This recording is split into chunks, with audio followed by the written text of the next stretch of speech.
Hindi ko ninanay sabihin parting mukha mo eh, dito na lang eh. Kasi malalangisan lang yung kuwan ng mukha mo.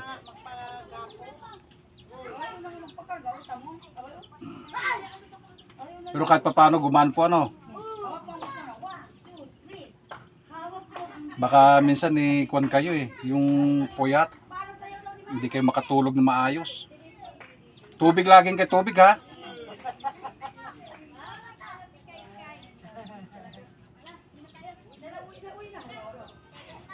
Pero masarap sa pakiramdam yung parang inaanong ulo. Huwag ka lang magpapatapat ng kuwan sa electric pan ha. Ay tatamaan ka pagka nagkungkan sa electric pan. Yung salamin mo ga, ligrado yun. Yes po, 50-70. Pareha. Nala, Ano lang yan ngayong January? 57?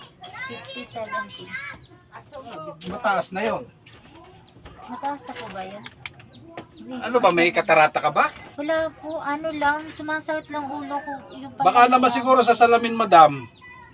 Hindi masyad, hindi ano. Baka naman sobrang kuha ng salamin.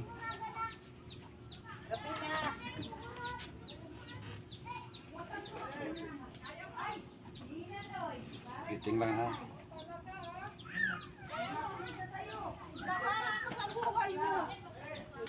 Alam nyo na po dito kapag ka nagtitrigger yan ha. Matsaga lang ako magganito, kahit masakit yan, eh, bahala kayo kung ano mang ano nyo. Pero swabe naman po yan pagka nahibas yan. Gumaling naman kayo. Kaysa yung magpapahilot kayo ng ano lang, dampi-dampi. Wa, epic yun. Pero hindi ko kayo pinalagotok na kung ano man ha. Baka sabihin nyo naman eh, banwal lang yan. Ikaw na lang mag-ihil sa katawan mo.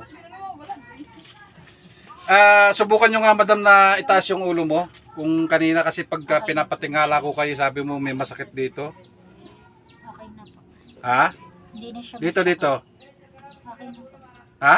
Okay na. Hindi na parehas kanina, ang bigat. Okay na sir ha, sabi niya ha. Kaya maraming salamat po sa inyo. Kahit kayo may siyempre tiwala din sa akin na ano. Maraming salamat po sa lahat ng ano na may ganito. Kayo pumunta lang dito ha. Parang naligo lang din si madam. Kasi siyempre hilot-hilot. Eh, siyempre yung nalalagas pati din yung buhok daw eh. Pero okay yan. Okay, sige po. Huwag lang kayo inom ng malamig na tubig lagi ha. Opo. Baka lagi kayong ano, okay? Sige sir. Hilot man, napahala sa inyong katawan. Hilot man, garantisado yan. Hilot man, tunay na maaasahan. Hilot man, garantisado.